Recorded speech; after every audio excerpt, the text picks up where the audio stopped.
ನಿನ್ನೆ ಆಗಿರುವಂತಹ ಎಲ್ಲ ವಿದ್ಯಮಾನಗಳು, ಇವತ್ತು ನಡೆಯುವ ಎಲ್ಲ ಸುದ್ದಿಗಳನ್ನು ನಿಮ್ಮದೇ ಕೊಡುವಂತಹ ಪ್ರಯತ್ನ ಶುರು ಮಾಡೋಣ. ಮೊದಲನೇ ನ್ಯೂಸ್ ಕಡೆ ಗಮನ ಹರಿಸೋಣ. ಬೆಂಗಳೂರಿನಲ್ಲಿ ಕೊರೋನಾ 4ನೇ ಅಲೆಯ ಆತಂಕ ಹೆಚ್ಚಾಗ್ತಾ ಇದೆ. ಪ್ರತಿದಿನ ಬರ್ತಿರುವಂತಹ ಹೊಸ ಕೇಸ್ಗಳಲ್ಲಿ ಬೆಂಗಳೂರಲ್ಲೇ ಸೋಂಕಿತರ ಸಂಖ್ಯೆ ಹೆಚ್ಚಾಗ್ತಾ ಇದೆ. ರಾಜಧಾನಿಯಲ್ಲಿ ಸೋಂಕನ್ನು ಕಟ್ಟಾಕೋದಕ್ಕೆ ಬಿಬಿಎಂಪಿ ಹಳೆಯ ನಿಯಮಗಳನ್ನು ಮತ್ತೆ ಜಾರಿಗೆ ತರ್ತಾ ಇದ್ದಾರೆ. ಆಸ್ಪತ್ರೆ, nursing home, cinema hall, mall, ರೆಸ್ಟೋರೆಂಟ್ಗೆ ಗೈಡ್ಲೈನ್ಸ್ ಕೊಟ್ಟಿದ್ದಾರೆ. ಎಲ್ಲಾ ಕಡೆ ಕೋವಿಡ್ ನಿಯಮ ಪಾಲನೆ ಕಡ್ಡಾಯಗೊಳಿಸಲಾಗಿದೆ. ಡಬಲ್ ಡೋಸ್ ಕಡ್ಡಾಯವಾಗಿ ಆಗಿರಬೇಕು. ಪ್ರವೇಶ ದ್ವಾರಗಳಲ್ಲಿ ಕಟ್ಟುನಿಟ್ಟಾಗಿ ಟೆಂಪರೇಚರ್ ಚೆಕ್ ಮಾಡಬೇಕು. ಮಾಸ್ಕ್ ಧಾರಣೆ, ಸಾಮಾಜಿಕ ಅಂತರ ಪಾಲನೆ ಕಡ್ಡಾಯವಾಗಿರಬೇಕು ಅಂತ ಕೋವಿಡ್ ನಿಯಂತ್ರಣ ಸಂಬಂಧ ಆರೋಗ್ಯ ಆಯುಕ್ತರ ಸಭೆಯಲ್ಲಿ ತೀರ್ಮಾನಿಸಿದ್ದಾರೆ. ಇದ್ರ ಬಗ್ಗೆ ಮಾರ್ಗಸೂಚಿ ಕೂಡ ಹೊರಡಿಸಲಾಗಿದೆ. ದೇಶದಾದ್ಯಂತ ಕೋವಿಡ್-19 4ನೇ ಅಲೆಯ ಭೀತಿಯ ನಡುವೆ ರಾಜ್ಯದಲ್ಲಿ ಕೊರೋನಾ ಪ್ರಕರಣಗಳ ಸಂಖ್ಯೆ ಕೂಡ ಹೆಚ್ಚಳ ಆಯಿತು. ರಾಜ್ಯದಲ್ಲಿ 133 ಹೊಸ ಪ್ರಕರಣ ಪತ್ತೆಯಾಯಿತು. 147 ಸೋಂಕಿತರು ಗುಣಮುಖರಾಗಿ ಡಿಸ್ಚಾರ್ಜ್ ಆದರು. ಬೆಂಗಳೂರಿನಲ್ಲಿ 127 ಸೋಂಕಿತರು ಪತ್ತೆಯಾಗಿದ್ದಾರೆ. ರಾಜ್ಯದಲ್ಲಿ 1737 ಸಕ್ರಿಯ ಪ್ರಕರಣಗಳಾಗಿರೋಕ್ಕೆ ಆರೋಗ್ಯ ಸಚಿವ ಡಾಕ್ಟರ್ ಕೆ ಸುಧಾಕರ್ ಟ್ವೀಟ್ ಮಾಡಿ ಮಾಹಿತಿ ಕೊಟ್ಟಿದ್ದಾರೆ. ಪಿಎಸ್ಐ ಮರುಪರೀಕ್ಷೆ ನಡೆಸೋದಕ್ಕೆ ರಾಜ್ಯ ಸರ್ಕಾರ ನಿರ್ಧಾರ ಮಾಡಿದ್ದಾರೆ. ಈ ಬಗ್ಗೆ ಮಾತನಾಡಿದ ಗೃಹ ಸಚಿವ ಆರಗ ಜ್ಞಾನೇಂದ್ರ ಅವರು, ಮತ್ತೊಮ್ಮೆ ಪರೀಕ್ಷೆಗೆ ರಾಜ್ಯ ಸರ್ಕಾರ ತೀರ್ಮಾನಿಸಿದೆ. ಪಿಎಸ್ಐ ಪರೀಕ್ಷೆ ಅಕ್ರಮದಲ್ಲಿ ಯಾರೇ ದೊಡ್ಡವರಿದ್ದರೂ ಕ್ರಮ ಕೈಗೊಳ್ಳುತ್ತೀವಿ. ಪಾರದರ್ಶಕವಾಗಿ ಪರೀಕ್ಷೆ ನಡೆಸಲಾಗುವುದು ಅಂತ ಹೇಳಿಕೆ ಕೊಟ್ಟರು. ಅವಕಾಶ ತಪ್ಪಿ ಹೋಗಿತ್ತು. 54,000 ಸಮಥಿಂಗ್ ಎಕ್ಸಾಮಿನೇಷನ್ಗೆ ಅಟೆಂಡ್ ಆಗಿದ್ದಾರೆ. 544 ಜನ ಸೆಲೆಕ್ಟ್ ಆದವರಲ್ಲಿ ಬಹಳಷ್ಟು ಜನ ಬೋಗಸ್ ಫ್ರಾಡ್ ಮಾಡಿ ಆಯ್ಕೆಯಾಗಿದ್ದಾರೆ. ಅವರುಗಳದ್ದು ರದ್ದಾಗಬೇಕು ಮತ್ತು ಉಳಿದಂಥವ್ರು ಯಾರು ಫೇಲ್ ಆಗಿದ್ರು ಅವರಿಗೊಂದು ಅಪರ್ಚುನಿಟಿ ಸಿಗಬೇಕು. ಈ ದೃಷ್ಟಿಯಿಂದ ಯಾರು ಹಿಂದೆ ಎಕ್ಸಾಮಿನೇಷನ್ಗೆ ಕೂತಿದ್ರು ಈ ಅಪಾದಿತರನ್ನು ಹೊರತುಪಡಿಸಿ ಉಳಿದವರಿಗೆಲ್ಲರಿಗೂ ಎಕ್ಸಾಮಿನೇಷನ್ಗೆ ಅವಕಾಶ ಕೊಡ್ತೇವೆ. ಬಹಳ ಜನಕ್ಕೆ ಅವಕಾಶ ತಪ್ಪಿ ಹೋಗಿತ್ತು. 54,000 ನಂದ ಪಿಎಸ್ಐ ಅಭ್ಯರ್ಥಿಗಳು ಪಿಎಸ್ಐ ಮರುಪರೀಕ್ಷೆಗೆ ವಿರೋಧ ವ್ಯಕ್ತಪಡಿಸಿದ್ದಾರೆ. ನ್ಯೂಸ್ 18 ಕನ್ನಡ ಸ್ಟುಡಿಯೋದಲ್ಲಿ ಬಂದಿದ್ರು ನಂದ ಅಭ್ಯರ್ಥಿಗಳು ತಮ್ಮ ಅಳಲನ್ನ ತೋಡ್ಕೊಂಡ್ರು. ಯಾರದ್ದೋ ತಪ್ಪಿಗೆ ನಮ್ಗೆ ಯಾಕೆ ಶಿಕ್ಷೆ ಕೊಡ್ತೀರಾ? ತಪ್ಪು ಮಾಡಿರೋರಿಗೆ ಶಿಕ್ಷೆ ಕೊಡ್ಲಿ, ಗೃಹ ಸಚಿವರು ಕೊಟ್ಟ ಮಾತು ಉಳಿಸ್ಕೊಳ್ಳಿ ಅಂತ ಹೇಳಿಕೆ ಕೊಟ್ಟರು. ಇನ್ನು ನ್ಯೂಸ್ 18 ಜೊತೆ ಮಾತನಾಡಿದ ಮಾಜಿ ಮುಖ್ಯಮಂತ್ರಿ ಎಚ್ ಡಿ ಕುಮಾರಸ್ವಾಮಿ ಅವರು, ಅಭ್ಯರ್ಥಿಗಳ ಹೋರಾಟಕ್ಕೆ ನಮ್ಮ ಬೆಂಬಲ ಇದೆ, ಹೋರಾಟದಲ್ಲಿ ನಾನು ಪಾಲ್ಗೊಳ್ತೀನಿ ಎಂದು.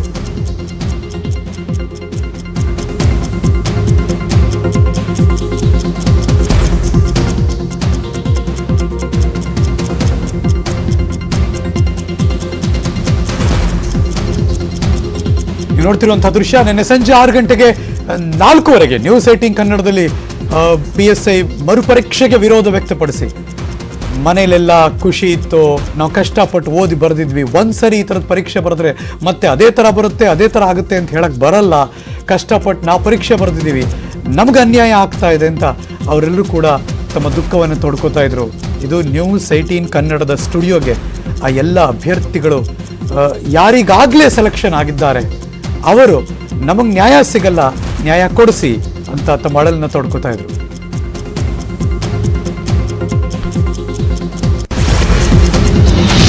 ಸರ್ಕಾರದ ವಿರುದ್ಧ ಪಿಎಸ್ಐ ಪರೀಕ್ಷೆ ಬರೆದು ನೇಮಕಾತಿ ಹೊಂದಿದವರು ಆಕ್ರೋಶ ವ್ಯಕ್ತಪಡಿಸಿದ್ದಾರೆ. ಸಿಐಡಿ ತನಿಖೆ ಎದುರಿಸ್ತಾ ಇದ್ರು, ರದ್ದು ಮಾಡಿದ್ದು ಖಂಡನೀಯ, ನಮ್ಗೆ ಯಾವುದೇ ದಾರಿ ಇಲ್ಲ, ನಾವು ವಿಷ ಕುಡಿಬೇಕು ಅಷ್ಟೇ ಅಂತ ಅಭ್ಯರ್ಥಿಗಳು ಹುಬ್ಬಳ್ಳಿಯಲ್ಲಿ ನ್ಯೂಸ್ 18 ಜೊತೆ ಮಾತಾಡ್ತಿರ್ಬೇಕಾದ್ರೆ ಅಳಲು ತೋಡ್ಕೊಂಡ್ರು. ಸರ್ಕಾರದ ಸಿಐಡಿ ತನಿಖೆ ಎದುರಿಸಿ ಅಂತ ಹೇಳಿತ್ತು. ಅದರಲ್ಲಿ ನಮ್ಮ ಎಲ್ಲ ಒರಿಜಿನಲ್ ದಾಖಲಾತಿಗಳನ್ನು ಈಗಾಗಲೇ ಸರ್ಕಾರಕ್ಕೆ ಸಲ್ಲಿಸಿದ್ದೀವಿ, ಇನ್ನೇನು ಎಲ್ಲ ಮುಗಿದಿದೆ ಅನ್ನುವಷ್ಟರಲ್ಲಿ ಹೀಗಾಗೋಗಿದೆ, ಯಾರೋ ಮಾಡಿದ ತಪ್ಪಿಗೆ ನಮಗೆ ಶಿಕ್ಷೆ ಯಾಕೆ ಅಂತ ಆಕ್ರೋಶ ವ್ಯಕ್ತಪಡಿಸಿದರು. ಪಿಎಸ್ಐ ಹುದ್ದೆ ನೇಮಕಾತಿಗೆ ಮರುಪರೀಕ್ಷೆ ಬಗ್ಗೆ ದೆಹಲಿಯಲ್ಲಿ ಸಿಎಂ ಬೊಮ್ಮಾಯಿ ಪ್ರತಿಕ್ರಿಯೆ ಕೊಟ್ಟರು.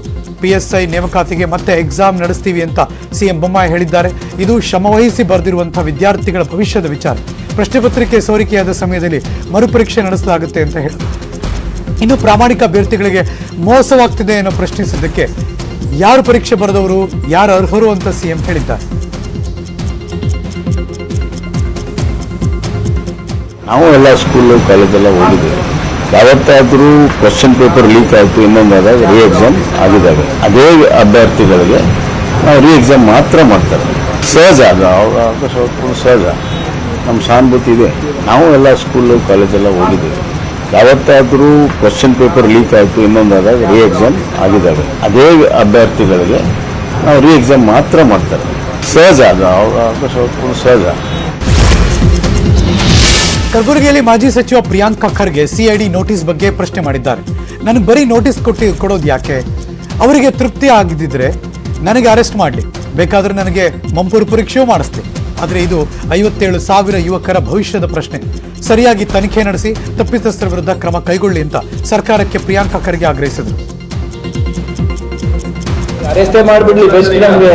ಈಗ ಅವ್ರ ಸರ್ಕಾರಕ್ಕೆ ತೃಪ್ತಿ ಬರಂಗಿದ್ರೆ ನನಗೆ ಅರೆಸ್ಟ್ ಮಾಡ್ಲಿ, ವಿಚಾರಣೆಗೆ ಒಳಗಾಗ್ಲಿ. ಅದೇನೋ ಅದು ಟೆಸ್ಟ್ ತಗೋತಾರಲ್ಲ ಮಂಪೂರು ಪರೀಕ್ಷೆ, ಅದೆಲ್ಲ ಮಾಡ್ಬಿಟ್ಟು ಅವ್ರಿಗೆ ಅಷ್ಟೇ ಸಮಾಧಾನ ತರಂಗಿದ್ರೆ ಮಾಡಿ. ಆದ್ರೆ ದಯವಿಟ್ಟು ಫಸ್ಟ್ ನಮ್ಮ ಯುವಕರಿಗೆ ನ್ಯಾಯ ಕೊಡಿಸಿ. ಕಾನ್ಸಂಟ್ರೇಟ್ ಆನ್ PSI ನೇಮಕಾತಿ ಮರುಪರೀಕ್ಷೆ ವಿಚಾರಕ್ಕೆ ಪ್ರತಿಕ್ರಿಯೆ ಕೊಟ್ಟರು ಮಾಜಿ ಗೃಹ ಸಚಿವ MB ಪಾಟೀಲ್. ಮರುಪರೀಕ್ಷೆ ನಡೆಸೋದು ಸೂಕ್ತ ಆಗಿದೆ. PSIನಲ್ಲಿ ಅಕ್ರಮವಾಗಿ ಅನೇಕ ನಿರಪರಾಧಿಗಳು ಇರ್ತಾರೆ, ಕಷ್ಟಪಟ್ಟು ವಿದ್ಯಾಭ್ಯಾಸ ಮಾಡಿರ್ತಾರೆ. ಆದರೆ ಇದು ಅನಿವಾರ್ಯದ ಪರಿಸ್ಥಿತಿಯಲ್ಲಿ ಮರುಪರೀಕ್ಷೆ ಸೂಕ್ತ. ಇಂತಹ ಟೈಮ್ನಲ್ಲಿ ವಿದ್ಯಾರ್ಥಿಗಳು ಸಹಕಾರ ಕೊಡಬೇಕು ಅಂದರು. ಮರುಪರೀಕ್ಷೆ ಮಾಡೋದು ಸೂಕ್ತ ಅಂತ ನಂದು ಕೂಡ ಭಾವನೆ. ಯಾಕಂದ್ರೆ ಯಾವಾಗ ಅಲ್ಲಿ ಈ ಎಲ್ಲ ಅಕ್ರಮಗಳಾಗಿದ್ದಾವೆ, ಈ ಅಕ್ರಮಗಳಾಗಿದ್ದಾಗ ಅದರಲ್ಲಿ ಅನೇಕ ನಿರಪರಾಧಿಗಳು ಕೂಡ ಇರ್ತಾರೆ. ಆ ಮಾತಿಲ್ಲ, ಪಾಪ ಕಷ್ಟಪಟ್ಟು ಓದಿರ್ತಾರೆ, ಸೆಲೆಕ್ಟ್ ಆಗಿರ್ತಾರೆ. ಆದರೆ ಇದು ಒಂದು ಅನಿವಾರ್ಯದ ಪರಿಸ್ಥಿತಿ. ಈ ಅನಿವಾರ್ಯದ ಪರಿಸ್ಥಿತಿಯಲ್ಲಿ ಇವತ್ತು ಮರುಪರೀಕ್ಷೆ ಮಾಡಿ, ಯಾಕಂದ್ರೆ ಅವ್ರು ಯಾರು ಸೆಲೆಕ್ಟ್ ಆಗಿದ್ದಾರೆ ಅವರು ಮತ್ತೆ ಮರುಪರೀಕ್ಷೆ ಮಾಡಿದ್ರೆ ಸ್ವಾಭಾವಿಕವಾಗಿ ಅವರಿಗೆ ಅಲ್ಲಿ ಅವಕಾಶ ಇದ್ದೇ ಇದೆ. ಆ ದಿವ್ಯ ಹಾಗರಿಗೆ ಲೆವೆಲ್ದಲ್ಲಿ ನಾವು ಮಾತಾಡಕ್ಕೆ ಹೋಗೋಲ್ಲ, ತಮಗೆ ಗೊತ್ತಿದೆ ಎಲ್ಲ ಕೂಡ, ತಾವೇ ನೋಡಿದಿರಿ ಕೇಳಿದ್ರಿ. PSI ನೇಮಕಾತಿ ಪರೀಕ್ಷೆ ಅಕ್ರಮ ಪ್ರಕರಣದ ಸಂಬಂಧ ಕಿಂಗ್ ಪಿನ್ ದಿವ್ಯಾ ಹಾಗರಗಿ ಸೇರಿ 7 ಆರೋಪಿಗಳಿಗೆ 11 ದಿನ CID ಕಸ್ಟಡಿಗೆ ಕೊಡಲಾಗಿದೆ. ಪ್ರಕರಣದ ಸಂಬಂಧ ತಲೆಮರೆಸಿಕೊಂಡಿದ್ದ ಪ್ರಮುಖ ಆರೋಪಿ ದಿವ್ಯಾ ಹಾಗರಗಿಯನ್ನ ನಿನ್ನೆ ಬೆಳಗ್ಗೆ ಬಂಧಿಸಲಾಗಿತ್ತು. ಬಂಧಿತರಾದ ದಿವ್ಯಾ ಹಾಗರಗಿ, ಸುರೇಶ್ ಕಾಟೇಗಾಂವ್, ಕಾಳಿದಾಸ್, ಅರ್ಚನಾ, ಸುನೀತಾ, ಸದ್ದಾವರ ವೈದ್ಯಕೀಯ ತಪಾಸಣೆಗೊಳಪಡಿಸಿ ಕಲಬುರಗಿಯ 3ನೇ JMFC ನ್ಯಾಯಾಧೀಶರ ಮುಂದೆ ಹಾಜರುಪಡಿಸಲಾಗಿತ್ತು. ಕೋರ್ಟ್ 7 ಜನರನ್ನ ವಿಚಾರಣೆಗೊಳಪಡಿಸಲು CID ಕಸ್ಟಡಿ ಕೊಟ್ಟಿದೆ.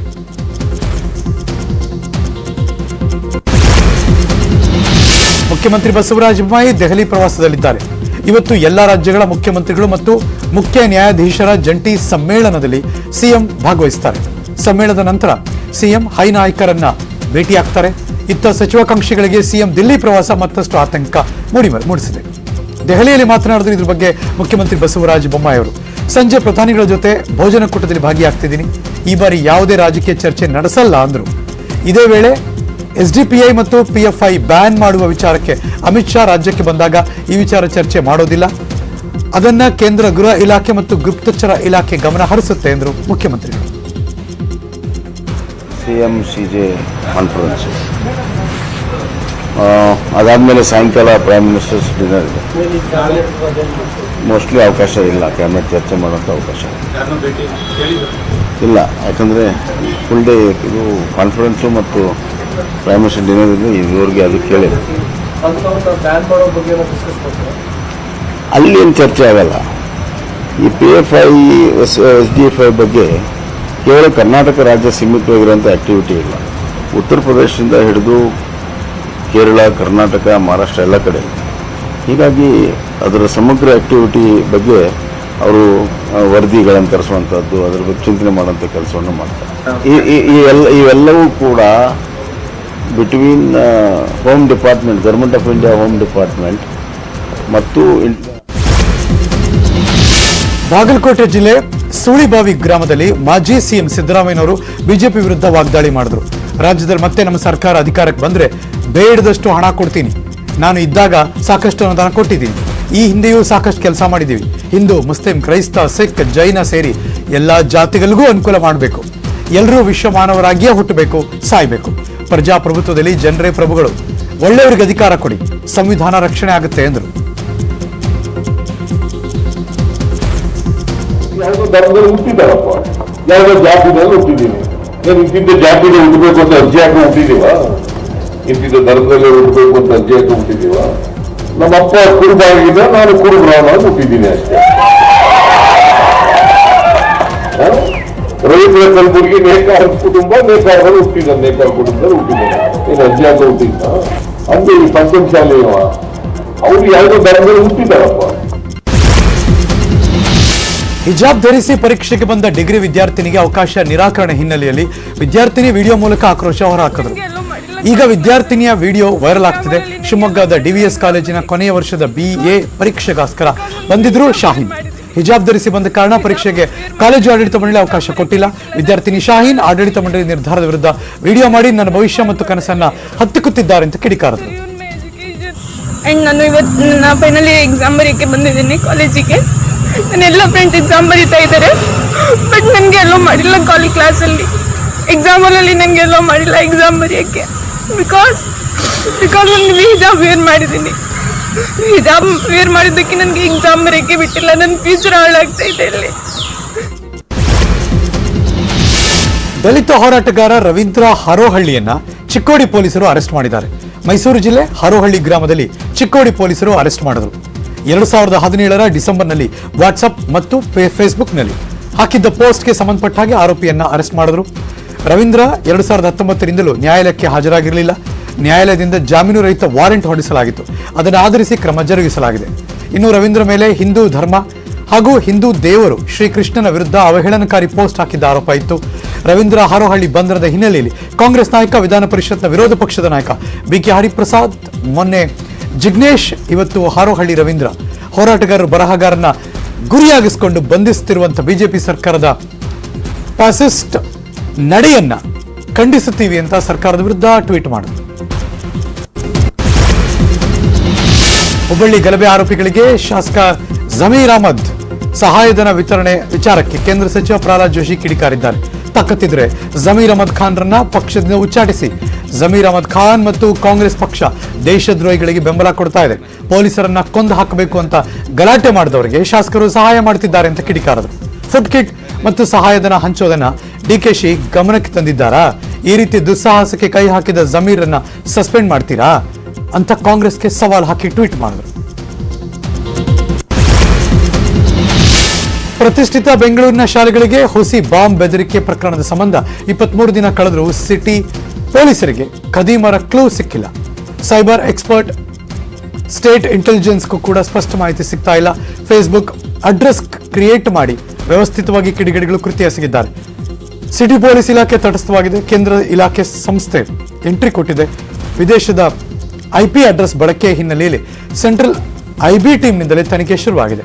ಈಗಾಗಲೇ ರಿಪೋರ್ಟ್ ಪಡೆದು ಎಂಬಸಿಗಳಿಗೆ IB ಮಾಹಿತಿ ಕೊಟ್ಟಿದೆ. ಕಾಶ್ಮೀರಿ ಪಂಡಿತರ ಇಂದಿನ ಸ್ಥಿತಿಗತಿಗಳನ್ನು ಕಣ್ಣಾರೆ ಕಂಡ ದಕ್ಷಿಣ ಕನ್ನಡ ಜಿಲ್ಲೆಯ ಪುತ್ತೂರಿನ ಶಿಕ್ಷಣ ಸಂಸ್ಥೆಯೊಂದು ನಿರಾಶ್ರಿತ ಕಾಶ್ಮೀರ ಪಂಡಿತರ ಮಕ್ಕಳಿಗೆ ಉಚಿತ ವಸತಿ ಸೇರಿದಂತೆ ಶಿಕ್ಷಣ ಕೊಡೋದಕ್ಕೆ ಮುಂದಾಗಿದ್ದಾರೆ. ಪುತ್ತೂರಿನ ಪ್ರತಿಷ್ಠಿತ ವಿದ್ಯಾಸಂಸ್ಥೆಯಾದ ಅಂಬಿಕಾ ಮಹಾವಿದ್ಯಾಲಯ ಸಂಚಾಲಕ ಇತ್ತೀಚೆಗೆ ಜಮ್ಮುವಿಗೆ ಭೇಟಿ ಕೊಟ್ಟಿದ್ರು. ಈ ಸಂದರ್ಭದಲ್ಲಿ ಕಾಶ್ಮೀರಿ ಪಂಡಿತರ ನೋವನ್ನು ಕಣ್ಣಾರೆ ಕಂಡಿದ್ದ ಸಂಚಾಲಕ ಸುಬ್ರಹ್ಮಣ್ಯ ನಟ್ಟೋಜಾ ಜಮ್ಮುವಿನಲ್ಲಿರುವಂತಹ ಕಾಶ್ಮೀರಿ ಪಂಡಿತರ ನಿರಾಶ್ರಿತರ ಶಿಬಿರದಲ್ಲಿ ಘೋಷಣೆಯೊಂದನ್ನು ಮಾಡಿದ್ದಾರೆ.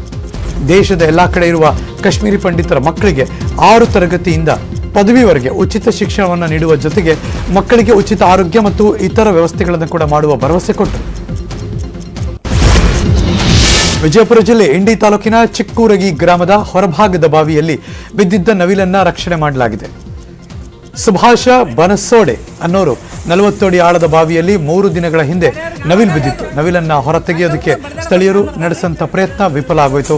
ಸ್ಥಳಕ್ಕಾಗಮಿಸಿದ ಇಂಡಿ ಅಗ್ನಿಶಾಮಕ ಸಿಬ್ಬಂದಿಗಳು ನವಿಲನ್ನ ರಕ್ಷಿಸಿದ್ದಾರೆ. ಹಿಂದಿ ರಾಷ್ಟ್ರ ಭಾಷೆ ಅಲ್ಲ ಮತ್ತು ಹಿಂದಿ ಹೇರಿಕೆ ವಿಚಾರ ಮತ್ತೆ ದೇಶದಾದ್ಯಂತ ಚರ್ಚೆ ಆಗ್ತಾ ಇದೆ. ಇದರ ಬೆನ್ನಲ್ಲೇ ಹಿಂದಿ ಪರ ವಿರೋಧದ ಚರ್ಚೆ ಜೋರಾಗಿದೆ. ಹಿಂದಿ ಮಾತಾಡೋದಕ್ಕೆ ಬಯಸದೇ ಇರೋರು ಭಾರತದಿಂದ ಹೊರ ಹೋಗಲಿ ಅಂತ ಉತ್ತರ ಪ್ರದೇಶದ ಸಚಿವ ಸಂಜಯ್ ನಿಷಾದ್ ಉದ್ದಟತನದ ಹೇಳಿಕೆ ಕೊಟ್ಟಿದ್ದಾರೆ.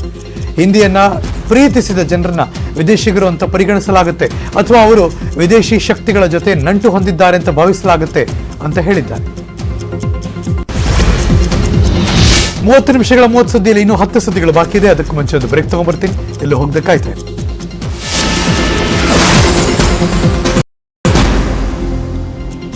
Welcome back. 30 ನಿಮಿಷಗಳ 30 ಸುದ್ದಿ. ಇನ್ನುಳಿದ ಸುದ್ದಿಗಳನ್ನ ಒನ್ ಬೈ ಒನ್ ನೋಡ್ತಾ ಹೋಗೋಣ. ಗುಜರಾತ್ನ ಶಾಸಕ ಜಿಗ್ನೇಶ್ ಮೆವಾನಿಗೆ ಕೊನೆಗೂ ಜಾಮೀನು ಮಂಜೂರಾಯಿತು. ಅಸ್ಸಾಂನ ಕೊಕ್ರಜಾರ್ ಮತ್ತು ಬರ್ಪೇಟಾ ಠಾಣೆಗಳಲ್ಲಿ ದಾಖಲಾಗಿದ್ದ 2 ಪ್ರಕರಣಗಳಲ್ಲೂ ಜಿಗ್ನೇಶ್ಗೆ ಜಾಮೀನು ಸಿಕ್ತು. ಜಿಗ್ನೇಶ್ ಮೇವಾನಿ ಮಾತಾಡಿದ್ರು ಇದ್ರ ಬಗ್ಗೆ. ನನ್ನನ್ನು ಬಂಧಿಸಿ ಅಸ್ಸಾಂನಲ್ಲಿ ಜೈಲಿನಲ್ಲಿ ಇಟ್ಟಿದ್ರು, ಇದಕ್ಕೆ ಬಿಜೆಪಿ ನಾಯಕರೇ ಕಾರಣ ಅಂತ ಆರೋಪ ಮಾಡಿದ್ರು. ಅಷ್ಟೇ ಅಲ್ಲ, ನನ್ನ ಜೀವನದುದ್ದಕ್ಕೂ ಬಿಜೆಪಿ ಮತ್ತು RSS ವಿರುದ್ಧ ಹೋರಾಡ್ತೀನಿ ಎಂದರು.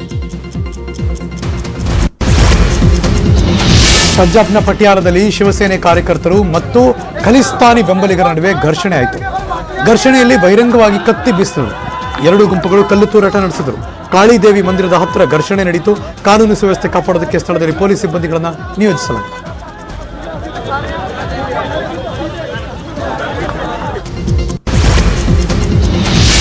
ಹೊನ್ನಾಳಿಯ ಅರಣ್ಯ ರಕ್ಷಕ ವಿಕ್ರಮ್ ರವರು ತಾಂಜೇನಿಯಾದ ಮೌಂಟ್ ಕಿಲಿಮಂಜೋರ ಬೆಟ್ಟ ಹತ್ತಿ ದಾಖಲೆ ಬರೆದಿದ್ದಾರೆ. ಹೊನ್ನಾಳಿಯ ಸಾಮಾಜಿಕ ಅರಣ್ಯದಲ್ಲಿ ಕೆಲಸ ಮಾಡುತ್ತಿರುವ ವಿಕ್ರಮ್ 12 ದಿನಗಳ ಚಾರಣ ಮಾಡಿ ಮೌಂಟ್ ಕಿಲಿಮಂಜಾರೋ ಹತ್ತಿ ದಾಖಲೆ ಬರೆದಿದ್ದಾರೆ.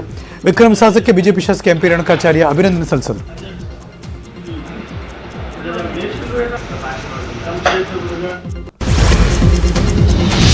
ರೆಬಲ್ ಸ್ಟಾರ್ ಅಂಬರೀಶ್ ಅವರ ಮಗ ಅಭಿಷೇಕ್ ಗೌಡ. ಅಂಬರೀಶ್ ನಂತರ ಅಂಬಿ ಫ್ಯಾಮಿಲಿಯಿಂದ ಮತ್ತೊಬ್ಬ ನಟ ಸ್ಯಾಂಡಲ್ವುಡ್ಗೆ ಎಂಟ್ರಿ ಕೊಡ್ತಿದ್ದಾರೆ. ಅಂಬರೀಶ್ ಅವರ ಸಹೋದರಿ ಪುತ್ರ CK ಅಭಿಷೇಕ್ ನಿರ್ಮುಕ್ತ ಎಂಬ ಸಸ್ಪೆನ್ಸ್ ಥ್ರಿಲ್ಲರ್ ಚಿತ್ರದ ಮೂಲಕ ಚಂದ್ರವನದಲ್ಲಿ ಮಿಂಚೋಕ್ ಸಜ್ಜಾಗಿದ್ದಾರೆ. ವಿಶೇಷ ಅಂದ್ರೆ ಈ ಸಿನಿಮಾವನ್ನ ಮಹಿಳೆ ನಿರ್ದೇಶನ ಮಾಡ್ತಿದ್ದಾರೆ. ರಮ್ಯಾ ಶ್ರೀನಿವಾಸ್ ನಿರ್ಮುಕ್ತ ಚಿತ್ರಕ್ಕೆ ಆಕ್ಷನ್ ಕಟ್ ಹೇಳ್ತಿದ್ದಾರೆ. ಸದ್ದಿಲ್ಲದೆ ಶೂಟಿಂಗ್ ಕಂಪ್ಲೀಟ್ ಮಾಡಿ ಆಡಿಯೋ ರಿಲೀಸ್ ಮಾಡಿದ್ದಾರೆ. ಇನ್ನು ನಿರ್ಮುಕ್ತ ಚಿತ್ರದ ಆಡಿಯೋ ರಿಲೀಸ್ಗೆ ಸಂಸದೆ ಸಮರತ ಅಂಬರೀಶ್ ಹಾಗೂ ಅಭಿಷೇಕ್ ಅಂಬರೀಶ್ ಆಗಮಿಸಿದ್ರು. ಚಿತ್ರದ ಆಡಿಯೋ ಲಾಂಚ್ ಮಾಡಿ ಅಂಬಿ ತಂಗಿಯ ಮಗನನ್ನ ಸ್ಯಾಂಡಲ್ವುಡ್ಗೆ ವೆಲ್ಕಮ್ ಮಾಡಿದ್ರು. 30 ನಿಮಿಷಗಳ 30 ಸುದ್ದಿಲಿ 5 ಸುದ್ದಿ ಬಾಕಿ ಇದೆ. ಅದಕ್ಕೆ ಮುಂಚೆ ಮತ್ತೊಂದು ಬ್ರೇಕ್ ತಗೊಂಡ್ಬರ್ತೀನಿ, ಕಾಯ್ತಾರೆ.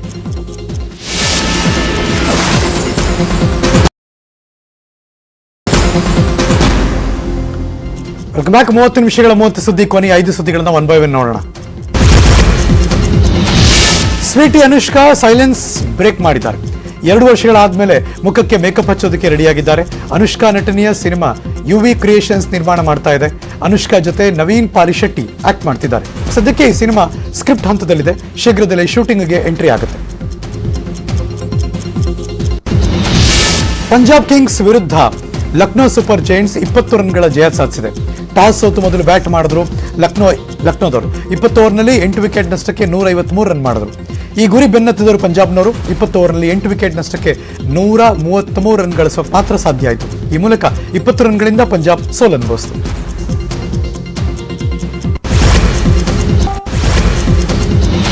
ಇಲ್ಲಿಗೆ ಮುಂಜಾನೆಯ 30 ನಿಮಿಷಗಳ 30 ಸುದ್ದಿ ಮುಗಿಸಿ ನಾನು ಹೋಗಿ ಬರ್ತೀನಿ. ಮತ್ತೆ ಸಿಗ್ತೀನಿ ಮುಂದಿನ ಸುದ್ದಿಗಳಲ್ಲಿ.